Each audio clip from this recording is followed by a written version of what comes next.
All right, let's talk about something we've probably all done. You run a user test, you get some feedback, and you walk away with, well, a gut feeling about what to do next. But what if that feeling is missing the most important stuff? Today, we're going to dig into why systematically recording what you see isn't just a nice to have, it's an absolute game changer for great design. So let me start with a question for you. How good is your memory? Really? We all like to think we can watch a user session and just remember the important bits. But what if our memory is actually the weakest link in the entire design process? What if it's secretly sabotaging our best work without us even realizing it? So if we can't fully trust our own memory, what can we trust? Well, that brings us right into our first section. It's all about moving beyond that vague gut feeling and into the world of cold, hard, objective evidence. And really, it all boils down to this comparison right here. On one side, you have memory. Let's be honest, it's kind of messy, right? It's subjective. We remember the things that surprised us or frustrated us the most. It's totally incomplete. But on the other side, you have a recorded observation. It's objective, it's detailed, it's a transparent log of what actually happened, not just the highlight reel our brain decided to keep. So what do we actually need to capture? Well, pretty much everything. I mean, everything. You're writing down what the user says, sure, their direct quotes are gold. But you're also watching their body language, their reactions. You're noting every single hesitation. That long pause before they click a button, that's data. Where do they get confused? And hey, don't forget to write down what they do right. All of this together creates this incredibly rich picture that you just can't hold in your head. And the whole point of this, the big goal, is to create an objective record. It's about taking our own hopes and biases out of the equation as much as possible. This way, you have a foundation of truth that the entire team can look at and trust, which is absolutely crucial. Okay, so you've done the work, you've got pages and pages of notes. It's a lot. It can feel like total chaos. So the big question is, how do you turn that messy pile of observations into something clear, something you can actually use? Let's jump in. This quote right here just nails it. It is so tempting to hear one user complain about something and then run off to go fix it. But that's just an isolated incident. What we're looking for are patterns. If one person gets stuck, that's interesting. If 3 out of 5 people get stuck in the exact same spot, okay, now that's a pattern. And those patterns point you directly to the biggest problems you need to solve. So how do we find them?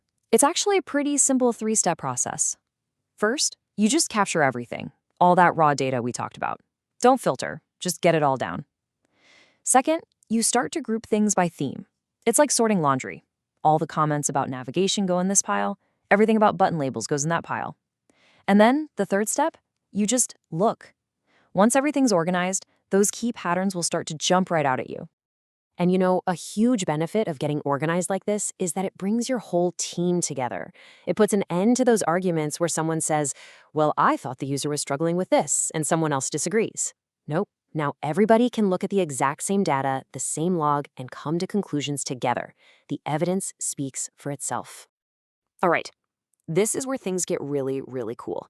Because all these detailed notes we're taking, they're not just about finding bugs or flaws. They're actually a window that lets us peek inside our users' minds. To get this, we have to understand something called the user mental model. It sounds fancy, but it's super simple. It's just the belief a person has in their head about how something is supposed to work. You have a mental model for a light switch. You flip it, the light comes on. Your users have a mental model for how a shopping cart should work, or where a search bar should be. And here is the magic. Your observation log, it becomes a map that shows you every single spot where your design's logic clashes with your user's mental model. Every time a user tries to swipe on something that isn't swipeable or looks for a button that isn't there, boom, that's a mismatch. And finding those moments is pure gold because it tells you exactly how to make your design more intuitive. So let's bring it all home. We've gathered all this amazing data. We've started to understand how our users think. Now what? How do we use all this as actual evidence to build something great? Take a look at this. This is how it all comes together in a practical way. In that first column, you've got the raw data, the user quote, I don't know where to click next. Simple. In the middle, you categorize it, navigation. But that third column, that's the most important one, the design implication. Simplify main menu options. See how that works? You go from a vague user problem to a specific, actionable design task. And that process leads to some incredible payoffs. First, You can fine-tune your design to match how people actually think, not how you think they think. Second, when you walk into a big design presentation, you have hard evidence to back up your decisions. No more saying, I feel like this is better. Now you can say, 5 out of 6 users did this, so we changed it. And that is so powerful for making smart decisions going forward. So look, if you only remember 3 things from all this, make it these 3. First, capture everything. The good, the bad, the hesitations, all of it. Second, find the patterns. Don't get distracted by one-off comments. Look for the recurring themes. And third, design with evidence. Use that data to guide and justify every single design choice you make. So I'll leave you with this final thought to chew on. Making this shift from relying on your gut to relying on a detailed record is really the difference between building what you think your users want and building what you know they need. So, which one do you want to be doing?